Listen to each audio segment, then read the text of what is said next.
ஆளுநர் அவர்களிடமிருந்து வந்த கோரிக்கையான தேசிய கீதம் இசைக்கப்பட வேண்டும் என்ற கோரிக்கையை நிறைவேற்றப்படவில்லை என்பதோடு கவர்னர் அவர்கள் வெளியேறியதற்கு பின்பாக ராஜ்பவனிலிருந்து லோக்பவனிலிருந்து அறிக்கை ஒன்று வெளியாகியிருக்கிறது. நீங்க எல்லாரும் அதை பார்த்திருப்பீங்க. எந்தெந்த காரணங்களுக்காக மரியாதைக்குரிய ஆளுநர் அந்த உரையை படிக்காமல் விட்டிருக்கிறேன் என்கின்ற விளக்கத்தையும் கொடுத்திருக்காங்க. அதனால் அதுக்குள்ள ரொம்ப அதிகமாக போக வேண்டியதில்லை. ஆனால் என்ன ஆச்சரியம் அப்படின்னா, ஆளுநர் அவர்கள் இம்மாதிரி வெளியேறி செல்வார், உரையை படிக்க மாட்டார், தேசிய கீதத்தை நாங்கள் இசைக்க போறதில்ல அப்படிங்கிற முன்முடிவுகளோடு மரியாதைக்குரிய முதலமைச்சர் அவர்கள் அவருடைய உரையை தயாரித்து படித்தார். அப்ப ஏற்கனவே மாநிலத்தினுடைய முதல்வர் அவர்கள் கவர்னர் நிச்சயமாக உரையை படிக்க விடக்கூடாது என்பதற்காகவே அதற்காக ஒரு பதிலை தயாரித்து வைத்திருந்தார்கள் என்றால், இவர்களுடைய எண்ணம் என்பது கவர்னர் உரையை படிக்க வேண்டும் என்பதாக இல்லை என்பது நிரூபணமாகிறது. அது மட்டுமல்ல, சட்டமன்றத்தில் பல்வேறு முறை நீங்க எல்லாரும் பார்த்திருக்கீங்க, எதிர்கட்சியினர் பேசுகின்ற பொழுது வீடியோ ஆஃப் பண்றது, ஆடியோ கொடுக்காம இருக்கிறது, இல்லைன்னா கொடுத்தா கூட கம்ப்ளீட்டா சென்சார் பண்ணிட்டு மந்திரிங்க சொல்ற பதில மட்டும் கொடுக்கிறது.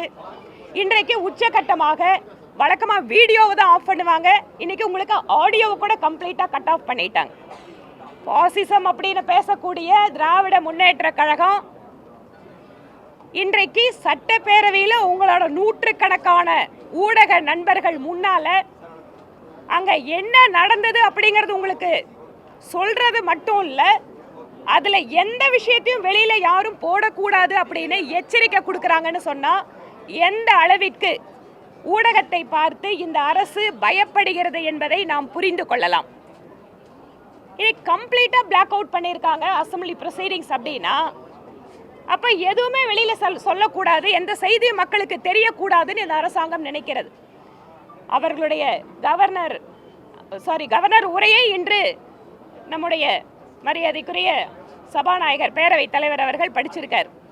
அதில் இருக்கக்கூடிய பல்வேறு விஷயங்களை பற்றி எங்களோட கட்சிக்கு வாய்ப்பு கிடைக்கும் போது சட்டப்பேரவையில் நாங்கள் உரையாற்றோம்.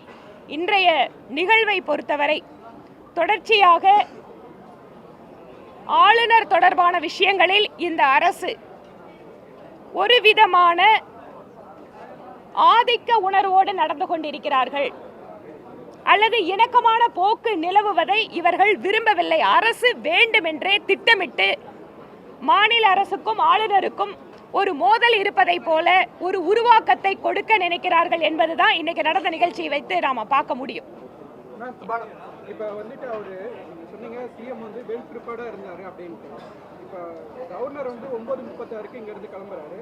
10:02 கவர்னர் ஆஃபீஸ்ல இருந்து ஸ்டேட்மெண்ட் டீடைல்டா 13 பாயிண்ட போட்டு வித்தின் 15 மினிட்ஸ் ஆன் த வேல அவரு வெல் ப்ரிப்பேர்டா வந்தாரு, இல்ல ஆன் த வேல அவர் ப்ரிப்பேர் பண்ணிட்டு போய் நீங்க ஆளுநர் உரை அப்படிங்கறது அனுப்பப்படுகின்ற பொழுது அவர் அதுக்கான அப்ஜெக்ஷன்ஸ் ரைஸ் பண்ணியிருக்காரு.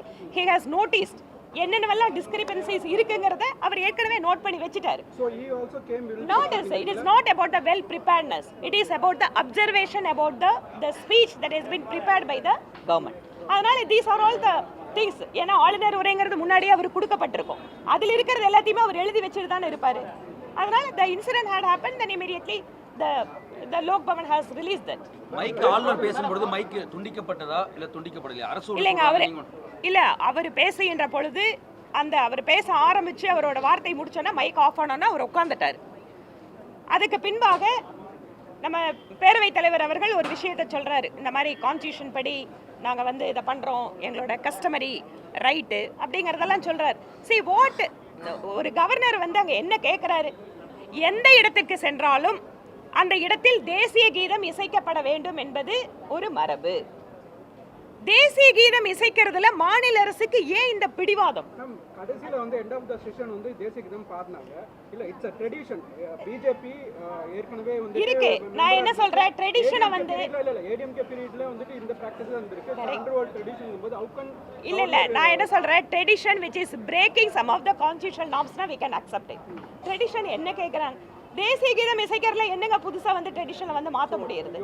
தமிழ் தாய் வாழ்த்தும் தேசிய கீதம் ஈக்குவலாக மரியாதை கொடுக்கப்பட வேண்டும். அந்த ஒரு பாரம்பரியம் அப்படிங்கிறது ஆளுநர் மாளிகைக்கு இருக்கு. அதை தான் அவர் கேட்கிறாரு.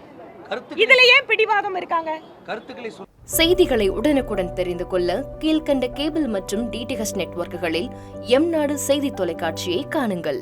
பாதகம் செய்பவரை கண்டால் நாம் பயம் கொள்ளலாகாது பாப்பா. மோதி மிதித்து விடு பாப்பா, அவர் முகத்தில் உமிழ்ந்து விடு பாப்பா.